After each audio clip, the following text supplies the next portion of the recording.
பால் கொழுக்கட்டை நார்மலாகவே நம்ம வந்து பால் ஊற்றி செய்வோம், இல்லைன்னா தேங்காய் பால் ஊற்றி செய்வோம். அப்படி இல்லாமல் பாலும் தேங்காய் பாலும் ஒன்றுமே பயன்படுத்தாமல் வெறும் 20 நிமிஷத்தில் ரொம்ப டேஸ்டியாக ரொம்ப சாஃப்டான கொழுக்கட்டை, பால் சேர்க்காம மண்டவெல்லம் வச்சு ரொம்பவே ஹெல்த்தியான ஒரு சூப்பரான கொழுக்கட்டை ரெசிபி தான். எப்படி செய்யலான்னு பார்க்கலாம். அதுக்கு நான் அன்றைக்கி 1.5 கப் அளவு பச்சரிசி மாவு எடுத்திருக்கேன். வறுத்த பச்சரிசி மாவு தான் சேர்த்துட்டு இது கூட கொஞ்சமாக உப்பு சேர்த்துக்கலாம். உப்பு சேர்த்துட்டு ஒரு வாட்டி கைகளால் நல்லாவே மிக்ஸ் பண்ணி விட்டுக்கலாம். இது கூட ஒரு 1/2 டேபிள் ஸ்பூன் அளவு நெய் வந்து சேர்த்துக்கலாம். நெய் சேர்க்குறதுனால நம்மளுக்கு வந்து கொழுக்கட்டை சாஃப்டாக கிடைக்கும், மணமாகவும் இருக்கும்.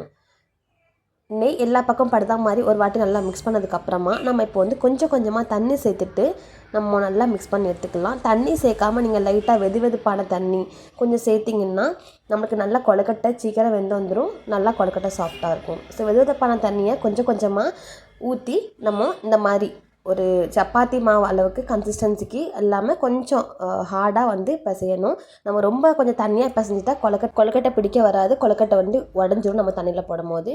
ஸோ இந்த மாதிரி நல்லாவே பிசைஞ்சதுக்கு அப்புறமா குட்டி குட்டி கொழுக்கட்டை நம்ம வந்து பிடிச்சி எடுத்துக்கலாம். லைட்டாக நெய் அப்ளை பண்ணிக்கிட்டு நீங்கள் கைகளால் நெய் அப்ளை பண்ணிட்டு கொழுக்கட்டை பிடிச்சா நம்மளால் ரவுண்ட் ஷேப்பாக நல்லாவே பர்ஃபெக்டாக கிடைக்கும்.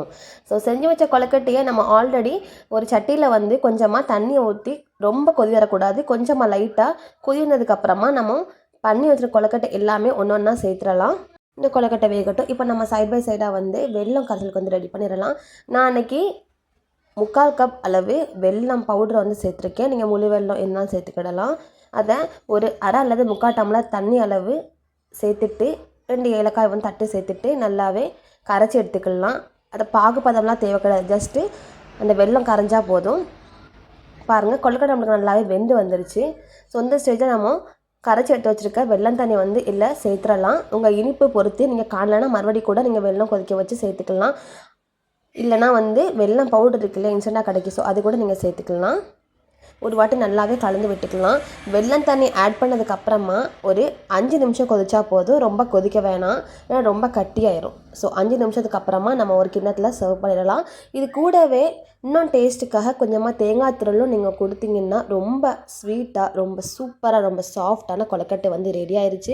இந்த ரெசிபியை கண்டிப்பாக நீங்களும் உங்கள் வீட்டில் ட்ரை பண்ணி பாருங்கள். இந்த ரெசிபி உங்களுக்கு பிடிச்சிச்சின்னா லைக் பண்ணுங்கள், ஷேர் பண்ணுங்கள்.